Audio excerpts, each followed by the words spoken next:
திட்டம் போட்டு செயல்படுத்தப்படுகிற ஒரு திட்டமாக முடிவெடுப்பது என்று வரும்போது காட்சி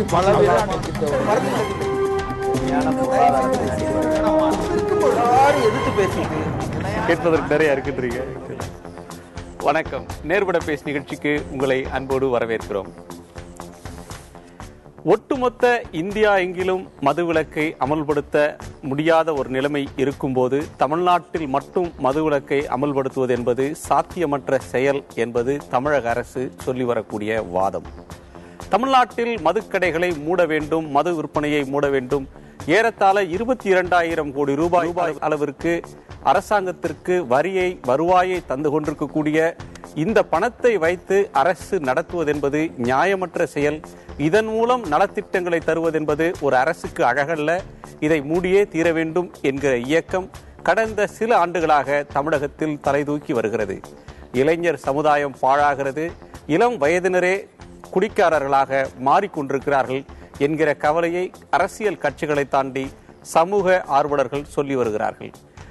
மதுவிலக்கு தேவையா இல்லையா என்கிற வாத பிரதிவாதம் தமிழகத்தில் உக்கிரமாக நடந்து வரக்கூடிய ஒரு தருணத்தில் அண்டை மாநிலமான கேரளம் ஒரு மிக முக்கியமான முடிவை எடுத்திருக்கிறது.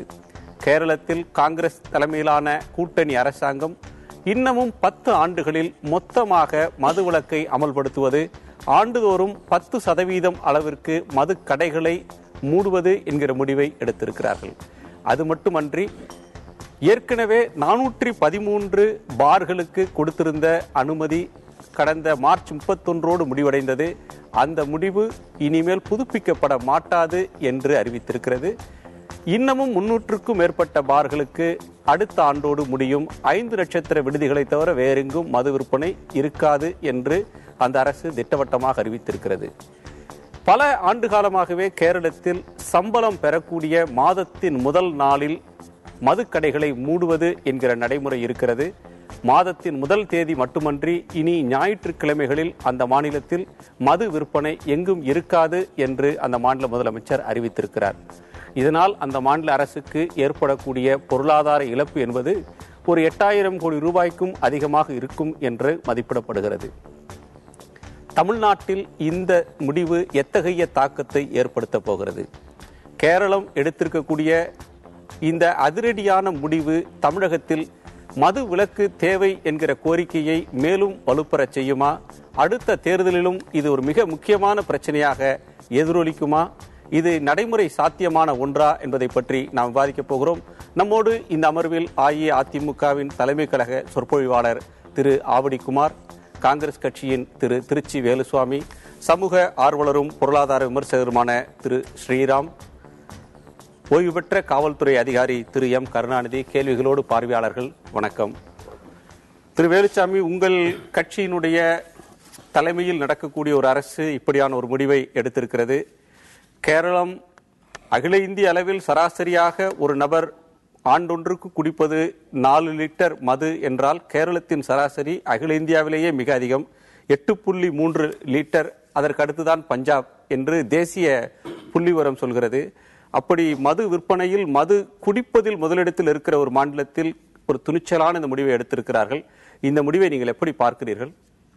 இந்த ஒரு செயலுக்காகவே உமன் சாண்டி என்கின்ற அந்த உன்னதமான மனிதனை வரலாறு மரியாதையோடு பதிவு செய்யும் என்றே நான் நினைக்கிறேன்.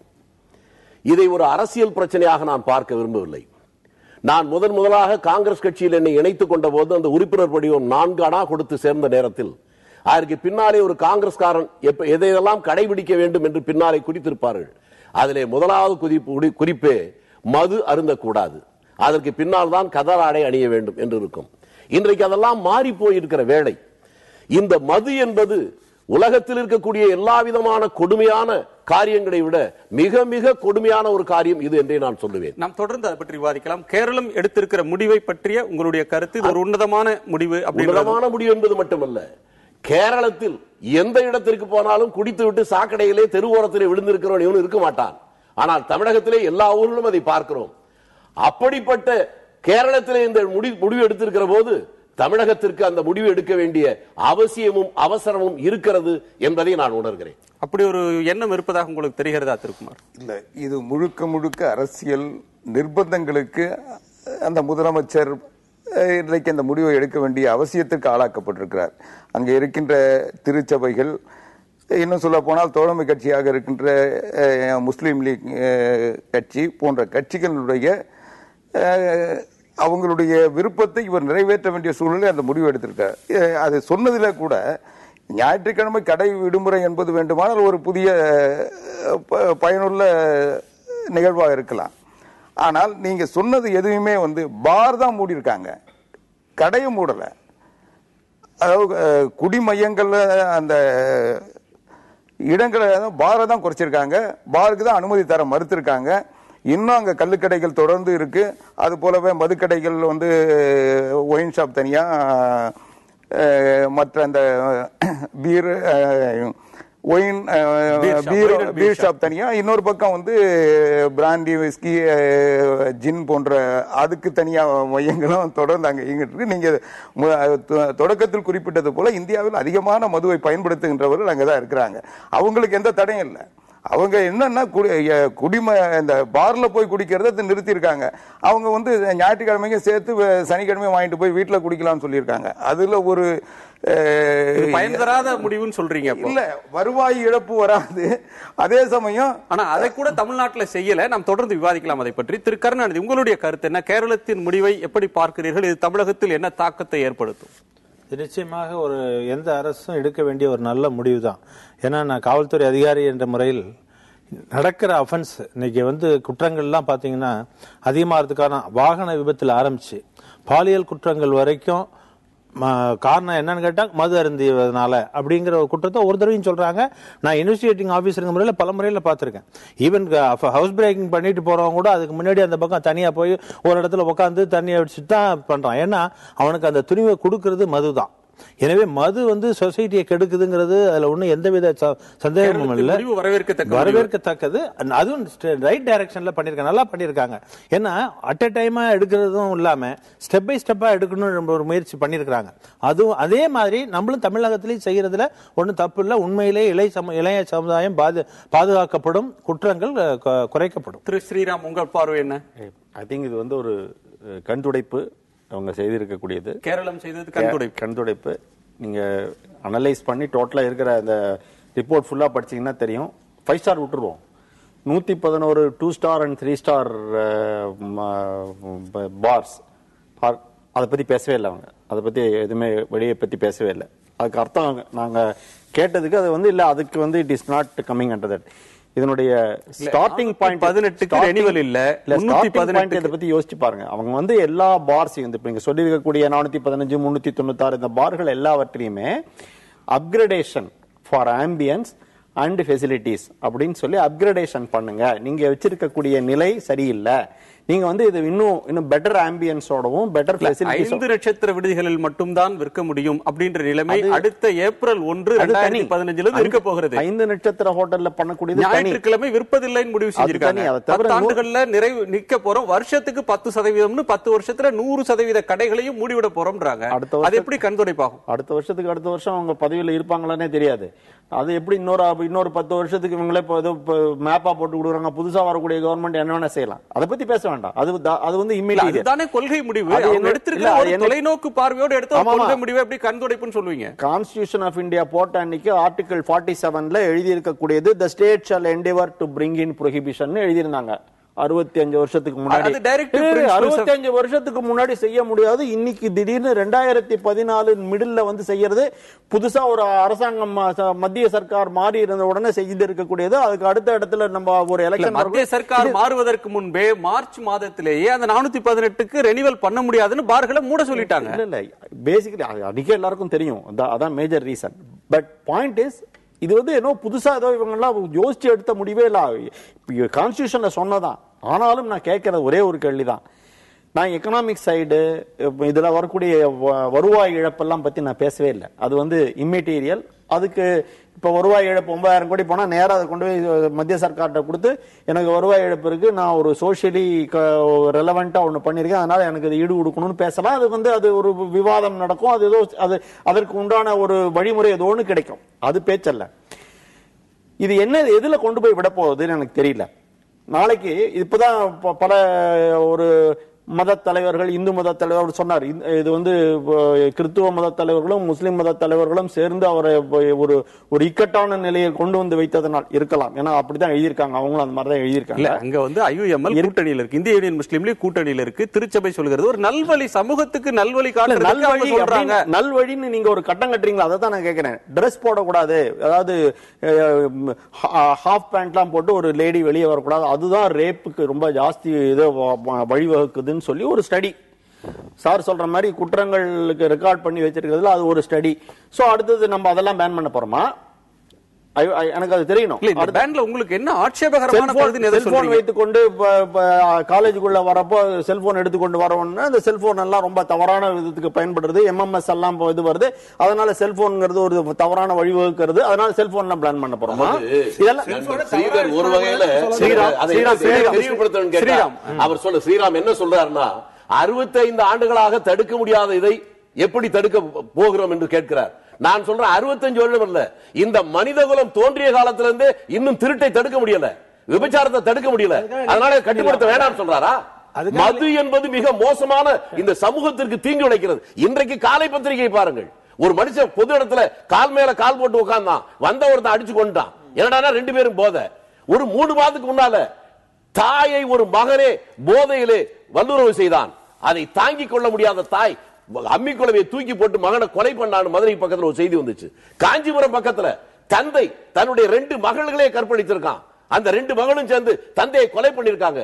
இது எல்லாத்திற்கும் மதுதான் காரணம். நான் காந்தி சொன்னார், காமராஜ் சொன்னார்னா கூட வருத்தப்படுவாங்க. சரி, மது குடிக்காதவர்கள் எல்லாம் குற்றம் செய்யறது இல்லையா அப்படின்ற கேள்வி இருக்கு. அது மட்டும் இல்ல, ஏதோ கொலை பண்றது, அம்மாவை கொலை பண்ணதுக்கு ஏதோ மது குடிச்சாதான் கொலை பண்ண, அதெல்லாம் ஒண்ணும் இல்ல.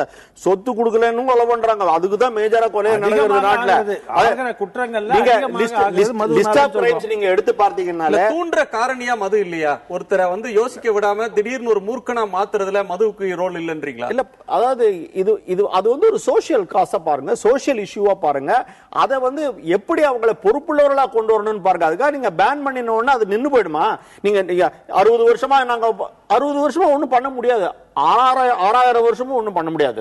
ஏன்னா நீங்க திருட்டுத்தனமா குடிக்கிறதுக்கு நீங்க வழிவகுக்க போறீங்களா? இப்ப நீங்க ஒரு லீகலா ஒருத்தர் குடிச்சிட்டு இருக்கிறது நீங்க கண்டிப்பா சொல்லலாம். நீங்க வந்து டாஸ்மாக் கடை போற வழியில எல்லாம் வைக்க வேண்டாம், டாஸ்மாக் கடை வைக்கிறதுக்கு இந்த மாதிரி ஆம்பியன்ஸ் இருக்கணும் சொல்லுங்க, சந்தோஷம். அது perfectly valid. வழிவகுக்கிறது ஆரம்பிச்சிருக்காங்க. அப்படிதான் ஸ்டெப் பை ஸ்டெப்பா ஒவ்வொரு ஸ்டெப்பா போறதுக்கு தான். எடுத்த உடனே ஒன்றுமே இல்லாம மூட முடியாதுங்கறனால தான் ஸ்டெப் பை ஸ்டெப்பா குறைக்கிறாங்க. ஈஸியா கிடைக்கிறதுனால தான் இளைஞர்கள்லாம் சர்வசாதாரணமா நின்னுட்டு இருக்க உடனே சும்மா இருக்க உடனே இன்னைக்கு வா போலாம்னு கூட்டு போறாங்க. கருத்தை நான் கண்டிப்பா மறுக்கிறேன். அந்த மாதிரி இல்லாம இளைஞர்கள் கூட மறைஞ்சு வீட்டுல போய் குடிக்கிறதுக்கும் ஓபனா போய் பார்ல போய் உட்கார்ந்து சாப்பிடுறதுக்கும் வித்தியாசம் இருக்குல்ல. இல்ல, செல்போன் இருக்கக்கூடிய இந்த யுகத்துல இந்த ஜெனரேஷனுக்கு ஆட்டோமேட்டிக்கா அடுத்தது இந்த பார்ட்டிங், அதுல உண்டான இருக்கக்கூடிய இந்த மாதிரி ஒரு மது நீங்க தனி மனித உரிமை ஒருத்தர் சாப்பிடுறது அப்படி பார்க்கறீங்களா? கண்டிப்பாக தனி மனித உரிமை கண்டிப்பா பார்க்கணும். அடுத்து என்ன சொல்லுவீங்க? அபார்ஷன் பண்ணது தப்புன்னு ஒரு திருச்சபையில இருந்து வந்து சொல்லுவாங்க. சொன்னோன்னு நீங்க அபார்ஷன் எல்லாம் கட் பண்ணிடுவீங்களா? அபார்ஷனே பண்ணக்கூடாது, யாரும் பழிவே அபார்ஷன் பண்ணக்கூடாது, எந்த ஒரு டாக்டரும் அபார்ஷன் செய்யறது தவறுன்னு சொல்லிடுவீங்களா நீங்க உடனே? திருச்சபை கண்டிப்பா சொல்லத்தான் சொல்லும். திருச்சபைக்கு கண்டிப்பா அது முக்கியமான விஷயம். இதுக்கு கம்பேர் பண்ண முடியாது. ஒரு நல்ல சமுதாயத்தை கெடுக்கிற மதுவை கொண்டு போய்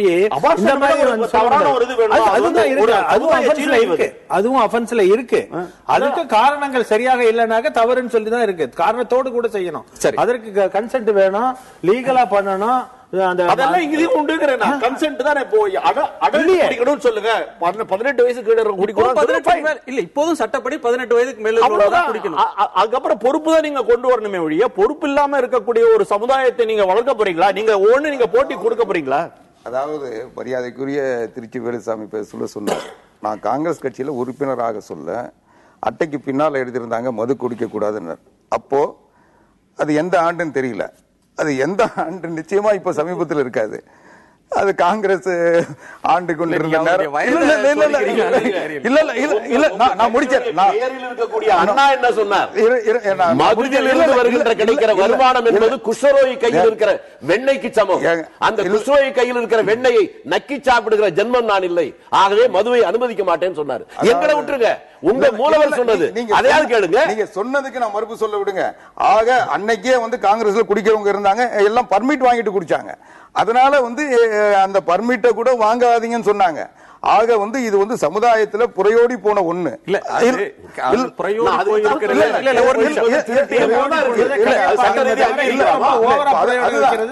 மரியாதைக்குரிய ஸ்ரீராம் கருணாநிதி சார் சொன்னாரு, குற்றம் செய்யறவங்க வந்து மது குடிக்க தூண்டுதுன்னு சொல்றாரு. ஆனா இப்ப ஒரு பெண் மீது ஆசிட் வீசுறான், அவன் என்ன மது குடிச்சுதான் போய் வீசினானா? ஆக குற்றம் செய்யணும்ன்ற எண்ணம் வந்துட்டவன் வந்து மது குடிக்கிறதுனால வீசுறான்ல, அவன் வந்து அது தற்காப்புக்காக அவன் குடிச்சிட்டு செஞ்சான், அதனால விட்டுருங்கன்னு சொல்லி சமுதாயம் சொன்னது எதிர்பார்த்தது. ஆக குற்றங்கள் நிகழ்வதற்கு குற்ற உணர்வு தான் காரணமே தவிர அவங்க பயன்படுத்துற வஸ்துக்கள் காரணம் இல்ல.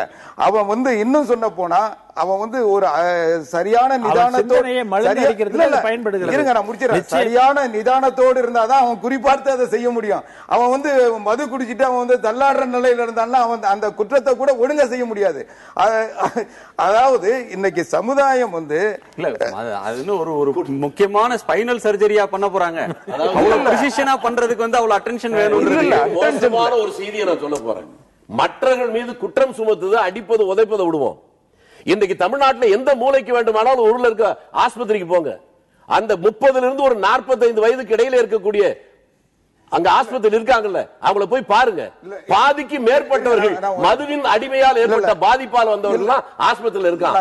அது மட்டுமல்ல, அதை விட ஆபத்தான ஒண்ணு இருக்கு. இன்னைக்கு தமிழ்நாட்டில் வெளியில் சொல்வதற்கு கூச்சப்படுகின்ற அல்லது அரசாங்கமே கண்டதா அல்லது புரிந்து கொண்டதா இல்லையா என்று தெரியாத ஒரு மிகப்பெரிய கொடுமை.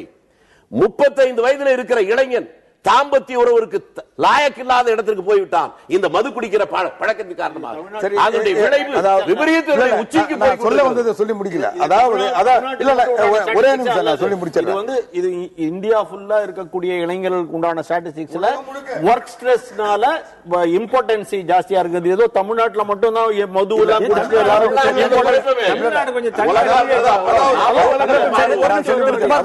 அதாவது மது குடிப்பது குற்ற உணர்வை தூண்டுது, குற்றத்தை செய்வதற்கு இல்ல அதுதான் காரணம்னா ஏன் ராணுவத்துல மது கொடுக்கறாங்க? மது குடிச்சா குற்ற உணர்வு பிரதேசத்துல இருக்காங்க இல்ல, ராணுவத்தில் இருக்கவங்களுக்கு ஏன் வந்து எல்லா நிலையில இருக்கவங்களுக்கு வந்து மது தராங்க? ராணுவத்தில் இருக்கிறவங்க குளிர் பிரதேசத்தில் இருக்கிறதுக்காக, அந்த குளிர் இல்லாமல் இருக்கிறதுக்காக கொடுக்கறாங்க. அது அளவோட யூஸ் பண்ற அளவுக்கு அவங்களுக்கு டிசிப்ளின், அவங்க டிசிப்ளின் அவங்களுக்கு இது போதிக்கப்பட்டிருக்கிறது. இங்க அப்படி கிடையாது. இங்க அஃபென்ஸ் தண்ணீர் அடிக்கிறதுனாவே அஃபென்ஸ் பண்றவங்க அத்தனை பேருமே ராணுவத்தில் பணியாற்றுகின்ற போது குளிர் பிரதேசத்தில் இருக்காங்க கொடுக்கறாங்க. அவங்க ஓய்வு பெற்ற பிறகு வீட்டுல இருக்க சொல்ல, தமிழ்நாட்டில் இருக்க சொல்ல அவங்களுக்கு கேண்டீன் வச்சு சினிமாவில பாடினாருங்க, தைரியமாக சொல்லி மனிதன் தானா, நீதான் ஒரு மிருகம்னு. அதை ஏத்துக்கிறாரா இல்லையா? இவர் சொல்ற கருத்துப்படி எம்ஜிஆர் அவர் தலைவர் இல்லைன்னு சொல்றாரா, இல்ல அவர் சொல்ற கருத்தை ஏத்துக்கிறாரா? நான் வந்து மது விலக்கை வந்து நீக்கணும்னு சொல்லல, மது விலக்கை வந்து தேவையற்ற ஒண்ணுன்னு சொல்லல. மது விலக்கு இருக்கணும், மது குடிப்பது சமுதாயத்தில் நீக்கப்பட வேண்டும் என்பதுல மாற்று கருத்து இல்ல. ஆனால் இன்றைய சூழ்நிலையில் இந்த சமுதாயத்தால் கொள்கை அடிப்படையில மாற்று கருத்து இல்ல. அறிஞர் அண்ணா, உங்களுடைய கட்சியின் பெயரில் இருக்கக்கூடிய அண்ணா சொன்னது, சட்டம், காவல்துறை ஆகியவற்றின் துணையோடு கட்டாயப்படுத்தியாவது மதுவின் பிடியிலிருந்து மக்களை மீட்க வேண்டும் சொன்னார். இப்ப பூரண மதுவிலக்கு உங்களுடைய கொள்கை. இப்போ அதுக்கு பக்கத்துல இருக்கிற கேரளா வேற ஒரு வழிகாட்டுது. அது மது ஒரே நாள்ல அதிரடியா நீக்க முடியலனாலும் ஒழிக்க முடியலனாலும் இதனால சமூகத்துல பெரிய பாதிப்பு ஏற்பட்டிருக்கு அப்படின்னு உணர்ந்து அடுத்த கட்டத்துக்கு போக முயற்சி பண்றாங்க. ஆனா அந்த எந்த முயற்சியையும் தமிழ்நாட்டில் தொடங்கல. இந்த முயற்சிகள் எல்லாம் ஏற்கனவே தமிழ்நாட்டில் செய்யப்பட்டு விட்டன. இன்னும் சொல்ல போனா 71ல கள்ளுக்கடை ஆரம்பிச்சாங்க, சாராய கடை ஆரம்பிச்சாங்க. அதுக்கப்புறம் படிப்படியா இன்னும் சொல்ல போனா ஒரு காலகட்டத்தில் மலிவு விலை சாராயம் கூட வித்தாங்க. அதையெல்லாம் இன்னைக்கு தடுத்து நிறுத்திருக்கோம். இன்னைக்கு வந்து சாராய கடைகள் இல்ல, இன்னைக்கு மது கடைகள் வந்து மட்டும்தான் இருக்கு. அது கூட குறிப்பிட்ட இடத்துல இருக்கு. தமிழ்நாடு முழுக்க 6800 கடைகள் தான் இருக்கு. தமிழ்நாடு முழுக்க 12800 பஞ்சாயத்து, கிராம பஞ்சாயத்து இருக்கு. 124 நகராட்சிகள் இருக்கு, 10 மாநகராட்சிகள் இருக்கு. ஆனா மதுக்கடைகள் வந்து 6800 இடத்துல தான் இருக்கு. அந்த சொல்லுங்க, எவ்வளவு எத்தனாயிரம் கோடி அதுல வருகிறது? அதாவது அரசாங்கத்தோட பட்ஜெட் 1,50,000 கோடினா இதுல வர்ற வருமானம் 25,000 கோடியாக இருக்கிறது. மொத்த வருவாயில இது 5இல் 1 இருக்கிற அளவுக்கு இருக்கு. கேட்டீங்க, நான் சொல்றேன். அதாவது இந்தியா முழுக்க மொத்த விற்பனையை அரசாங்கம் நடத்துகிறது, சில்லறை விற்பனையை வந்து தனியார் கிட்ட ஒப்படைக்கிறது. அந்த வருமானம் தனியார் கிட்ட போகுது. தமிழ்நாட்டிலையும் கேரளாவிலையும் டெல்லியிலையும் அரசாங்கம் வந்து நடத்துது. அது தமிழ்நாட்டில் வந்து அதை முழுமையா நடத்துறதுனால, அது சரியா நடத்துறதுனால, வியாபாரமா நடத்துறதுனால அந்த வருவாய் தவறானவர்களுக்கோ அல்லது சமூக விரோதிகளுக்கோ தனிநபர்களுக்கோ போகாமல் அரசாங்கத்தின் பக்கம் திருப்பப்பட்டிருக்கிறது. ஆனா அரசாங்கமே பண்ண நியாயமாயிருமா? இருங்க, அரசாங்கம் என்பது ஒரு வியாபார நிலையம் அல்ல, அது என்ன வணிக மன்றமா? மக்களுக்கு எது நன்மை தருமோ அதை செய்வதற்கு பேர் தான் அரசாங்கம். இந்த நாட்டினுடைய இயற்கை வளங்களை எல்லாம் தனியார் கிட்ட வந்து மொத்தமா குத்தகை விட்டுட்டு அவங்க கிட்ட கமிஷன் வாங்கிட்டு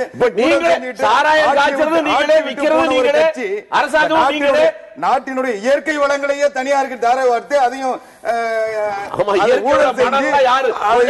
எல்லாம் வந்து தனியார்கிட்ட கொடுத்துட்டு இந்த நாட்டை பத்தி சமுதாயத்தை பத்தி பேசினா தலைமுறை 7 தலைமுறையும் தமிழகத்தை நாசமாக்கி கொண்டிருக்கிறது இன்றைய நிலைமை. அதை மாற்றுவதற்கு முயற்சி கூட எடுக்கவில்லை என்றால் வரலாறு உங்களை காரி துப்பும். முயற்சி எடுத்ததனுடைய விளைவுதான் இன்னைக்கு மதுக்கடைகள் கட்டுப்படுது. இன்னைக்கு கேரளாவில் ஒன்னும் மதுக்கடைகளை வந்து நீக்கல, பார தான் நீக்கி இருக்காங்க. அதாவது தமிழ்நாட்டுல முதல்ல பார் இல்ல, முயற்சி எடுத்திருக்கிறாங்க.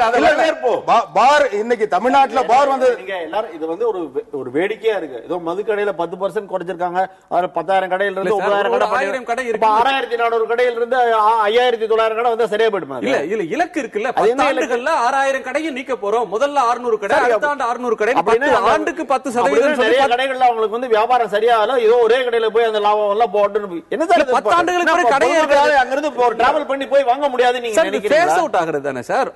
படிப்படியாக குறைத்து இறுதியில் ஒன்றுமில்லாமல் சேர்க்க ஒரு இலக்கு நிர்ணயிக்கிறாங்க. அது எப்படி முயற்சி பண்றாங்க? அரசாங்கம் நல்ல நோக்கத்தோடு காரியங்களை செய்யணும். இல்ல அதாவது தமிழ்நாட்டில் 6,800 மது சில்லறை கடைகள் இருந்தாலும் 4,291 இடத்துல தான் பார் இருக்கு. இங்கேயும் குறைப்பு செஞ்சிருக்காங்க. அதாவது பார் வந்து எல்லா அரசாங்கம் சொல்லிட்டு செஞ்சிருக்கு, தமிழகம் சொல்லாமலே இந்த சாதனை செஞ்சிருக்குன்னு சொல்றீங்க. அதை வந்து குறைக்கிறதுக்கான வழி எனக்கு தெரியாது. பட் பேசிக்கா ஒண்ணு தெரியும், டாஸ்மாக் கடை வாசல்ல மனுஷன் நிக்க முடியாது, அது தெரியும் எனக்கு. அதை முதல்ல இம்ப்ரூவ் பண்றதுக்கு முதல்ல அந்த இடத்துல இருந்து எடுத்து ஏதோ ஒரு தனி இடத்துல வச்சிருந்தா அது நாட்டுக்கு நல்லது பண்ற மாதிரி இருக்கும். அதுதான் கேரளா அரசாங்கம் பண்ணிருக்கு நான் நினைக்கிறேன். கேரளா அரசாங்கம் கண்டிப்பாக எல்லா கடையும் மூடிடலாம்னு நினைக்கிற மாதிரி ஒரு மைண்ட் செட்டோட ஆபரேட்டே பண்ணல. அவங்க வந்து அதை வழிபடுத்துறதுக்கு சுலபமா சரியா நீங்க உள்வாங்கிக்கலாம்னு நினைக்கிறேன். ரெண்டு இருக்கு, அறிவிச்சிட்டு தான் அதை செய்யறாங்க. முழுவதுமாக நிறுத்துவதா எங்களுடைய ரெண்டு இருக்கிறது. பார்கள் அந்த 111 பாருக்கு, அந்த 2 ஸ்டார் அண்ட் 3 ஸ்டார் பாருக்கு என்ன பண்ண போறீங்கன்னு கேட்டப்ப வாயை மூடிட்டு இருக்க வேண்டிய தேவை இல்லைன்னு எனக்கு தெரியல. உம்மன் சாண்டி சொல்லியிருக்கார், 2015 ஏப்ரல் 1ஆம் தேதியிலிருந்து 5 ஸ்டார் ஹோட்டலை தவிர வேற எங்கும் இருக்காது மது. 10 ஆண்டுக்கு 10% குறைக்கிறாங்க. நாம் தொடர்ந்து விவாதிக்கலாம். இல்ல நாம உங்கள்ட்ட கேட்க வேண்டியது நிறைய இருக்கு. நம்ம பேசலாம், நம்ம ஒரு இடைவேளைக்கு பேசலாம். முடிச்சிடறேன். ஒரே ஒரு செய்தி தான் இது. 2 ஸ்டார் 3 ஸ்டார் இருக்க ஹோட்டல்லாம் 5 ஸ்டாரா டெவலப் பண்ணுங்கன்றதுனால இதனுடைய இண்டிகேஷன் பாசிபிள். இல்ல அப்படியே சில பேர் பிடிக்காமல் போனால் அதனால அவங்க நினைச்சிருக்கலாம் அவன் வந்து பிடிக்காம இருக்க மாட்டான். அரசாங்கத்திலே பண்றாங்க. 300 ரூபாய் ஏத்திறாங்களே, 300 ரூபாய் ஏத்தினா உங்களால பிடிக்க முடியாது. 5 ஸ்டார் ரேட் கொண்டு வந்துடலாம். இல்ல அது ஒரு முக்கியமானது. நீங்க இதுவரையிலும் நத்தம் விஸ்வநாதன், தமிழ்நாட்டினுடைய மதுவிலக்கு ஆயத்துறை அமைச்சர், கடந்த சட்டமன்றத்தில் கூட காங்கிரஸ்காரர்கள் இந்த கோரிக்கையை தமிழ்நாட்டில் மதுவிலக்கு வர வேண்டும் என்று கேட்டபோது அவர் சொன்ன கருத்து, எங்களுக்கும் பூரண மதுவிலக்குல நம்பிக்கை உண்டு, நீங்க கேரளா, கர்நாடகா, மகாராஷ்டிரா எல்லாம் மூடிட்டு அங்க வந்து மதுக்கடைகளை மூடிவிட்டு வாங்க, இங்க அதை பத்தி பேசலாம்னார். இன்றைக்கு கேரளம் இதை செய்திருக்கிறது, செய்வதற்கான முயற்சியை தொடங்கி இருக்கிறது. தமிழ்நாட்டுக்கு என்ன பதில் சொல்லுதுன்னு பார்ப்போம். ஒரு சிறு இடைவேளைக்கு பிறகு விவாதிக்கலாம். ஒரு சிறிய இடைவேளைக்கு பிறகு நேர்பட பேச தொடரும்.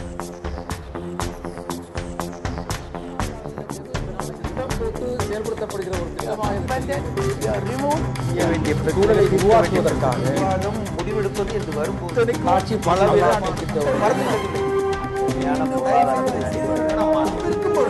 எதிர்த்து பேசிட்டு மக்கள் தங்களுடைய பங்களிப்பை அளிக்க வேண்டும்.